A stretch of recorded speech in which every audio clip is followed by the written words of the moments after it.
Greetings and salutations, loyal viewers of this channel. My name is Sean, and today we gotta talk about what is going on in the Bay Area. Yes, this is a twofer, San Francisco and the city of Oakland, with these street takeovers, sometimes referred to as sideshows, or if we're in the city of Chicago, group gatherings is what they're called, because Brandon Johnson over there doesn't want you to ever label crime, because that would be evil white racism. But in this particular case, we gotta talk about the businesses finally saying that they've had enough, trying to fight back, because one of the things that you might not know about these street takeovers is that when they cause damage to the neighborhoods, the city of San Francisco and the city of Oakland all of a sudden can enforce the law, they can crack down, they can send a police response to the business owners.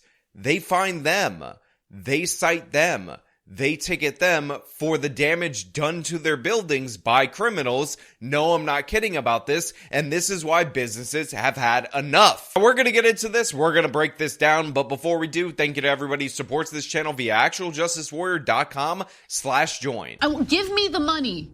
Give me the money. Okay? We are zeroing in right now on the Bay Area's sideshow problem. We're talking about the wild street scenes like the one that happened along San Francisco's Embarcadero right there last month. The cars, the crowds, the chaos. And this past weekend in Oakland, 5 people shot. Even when people aren't hurt, it's neighbors who are left to clean up all the damage. So right there, you get an intro about these sideshows in San Francisco. In Oakland, it comes from a local affiliate that covers the Bay Area, and they talk about incidents where, of course, there's damage, there's cars being set on fire, but of course things get escalated in the city of Oakland. Shots were fired, 5 people were hit, and yet neither city is cracking down on this, and the reason why is because state law in California basically makes it impossible to hold any of these criminals accountable because they can't go to prison because technically these are non-violent offenses, the sideshow portion of it. So that only leaves the county jail, but as we've discussed on this channel time and time again, the county jails are full, so even in instances like the one I love highlighting with the snake burglar, where you have somebody convicted of 75 plus felonies, they end up getting sent to the county jail. There's no room, so it's essentially an automatic release. So the lack of consequences is leading to these sideshows,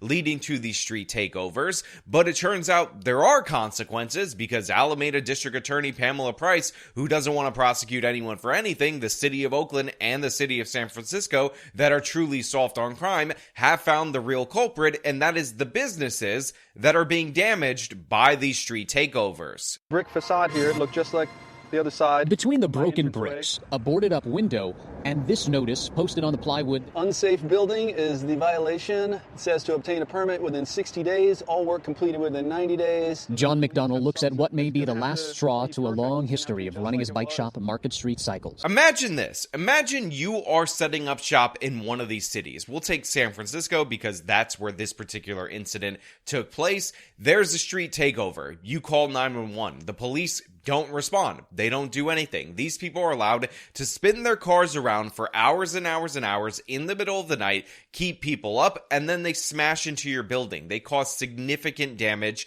to your property, the one that you run your business out of. This is how you feed your family. And then, again, you report it to the police. You say that you want justice. You want them to make an arrest. So maybe, just maybe, you can get a civil judgment against the perpetrators, who obviously are very likely to have auto insurance. Maybe they stole a car, so there is no auto insurance, and that way you can be made whole from this particular incident. So the police comes out, the government officials, they surveyed the situation, and they decide that they're going to cite you as a criminal. They're going to say that your building is too dangerous because a car smashed into it, and you have 90 days in order to fix it. 30 days in order to contract somebody out, but it has to be done, the work has to be completed by 90 days, otherwise you will face additional fines, you absolute scumbag business owner. The unbelievable part is not that they happen, it's that they're not policed better. He says enforcement needs to step up significantly because he and others are fed up. I think impoundment and confiscation of the cars would be the first step. If it's a stolen car, then you get charged with a stolen car. It's not rocket science. You know, I find it a bit funny, but way more sad, that this guy brings up the most common sense solution that you could possibly imagine, which is you get cited for these particular things, your car gets towed for this poor behavior, and if it's a stolen car, you should be arrested for engaging in these sideshows with a stolen car. Pretty simple, pretty straightforward, but instead, the city of San Francisco has decided that this guy is responsible, that he needs to pay the bill, and again, they will crack down on him with the full force of government, despite the fact that he was victimized in this particular scenario. The only thing for sure, which has empirical evidence, is if you do nothing about it, it not only doesn't stop, it grows larger and larger in scale, and up until the point where they're stopping traffic on the Bay Bridge to have their little car parties. The rest of us get to deal with the fallout from that. Again, has there ever been a more sane and sober-minded person in the city of San Francisco? He just breaks it down. Look, the thing that's not working in this particular scenario, if you're not paying attention, is not doing anything. That causes what we like to call escalation. And now we're at the point where these absolute dopes are taking over the San Francisco Bridge, the Golden Gate Bridge, most famous bridge in the entire world. And that is just allowed to be a thing that happens in the city, in the Bay Area, and the police don't do anything about it. But you know what? If you got your property damaged by these criminals, if you weren't doing anything, if you were just trying to run a legitimate business, guess what? You're subject to fines, you're subject to fees, you're subject to all of the criminal consequences, because honestly, what were you thinking leaving your nice building in this particular area, you absolute scumbag?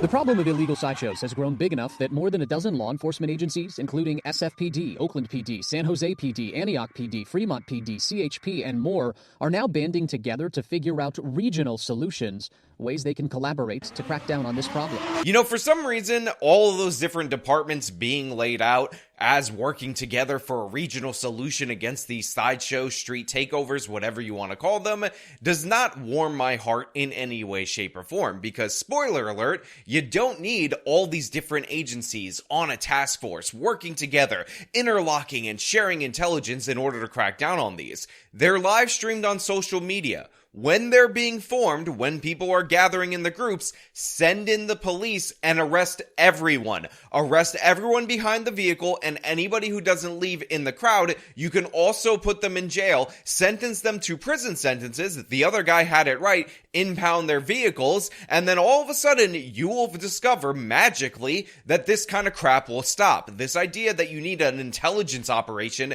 to figure this out is absurd. They're setting up on the Golden Gate Bridge. You know where that is. It's the most famous bridge in the world. Send the police over there, have them arrest them, problem solved. Oh, and P.S., if you guys are unaware, it doesn't stop at arrest. After you make the arrest, you then pursue those cases. You try them, you find them guilty, and you send them to prison. A couple of prison sentences for these street takeovers, and wouldn't you know it, they'll be gone. Wouldn't you know it, things will return back to normal. It is no coincidence that as soon as we put in all these soft on crime pieces of legislation, as soon as Black Lives Matter ended up crippling police forces around the country, that this became the norm, that this became something that's typical. So yeah, that's what you have to do. It's not hard.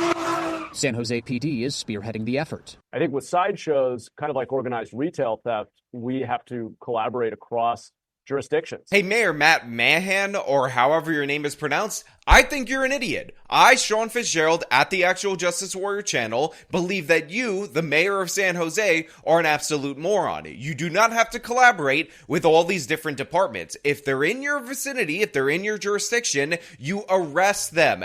A-R-R-E-S-T, arrest. Then you put them on trial. T-R-I-A-L. I will send the definitions to your assistant so they can explain this to you even more simply, but the idea that it takes all of these different groups teaming up in order to break these down is absurd. That guy in San Francisco that's running the bike shop, the one that's being fined because one of these cars crashed into their window, that guy knows what to do. That guy understands the situation. That guy gets what's going on. Why can't you get it? You're a damn elected official. They're not just disruptive. We see a lot of other illegal activity at these sideshows. We see people discharging firearms. We've had vehicles fly into people's businesses or living rooms at 3 a.m. we've had people killed. Oh, have you? Have you seen some firearms going off? Have you seen the vehicles fly into people's businesses and living rooms at 3 o'clock in the morning? Now, let me ask you something, Mayor of San Jose. When that happened, what did you do in response to that? Did you arrest the people? Did you tow away the cars? Did you try them? Did you send them to prison? Did you freaking print their names in the newspaper, show their faces to shame them, shame their families, shame everybody associated with them? Or did you find the homeowners? Did you find the businesses because their building was suddenly unsafe due to incidents that could not have been foreseen? You're an absolute idiot in every way. And honestly, I don't know anything about you. I'm going to be perfectly honest. Other than the fact that you're a buffoon, you should be out of office, you're talking nonsense. But trust me, order your police commissioner to go arrest these people and you will be shocked at how few of these actually happen. I would say at least they're talking about it. At least the right words are coming out of their mouth. McDonnell hopes the cities put their money where their mouth is.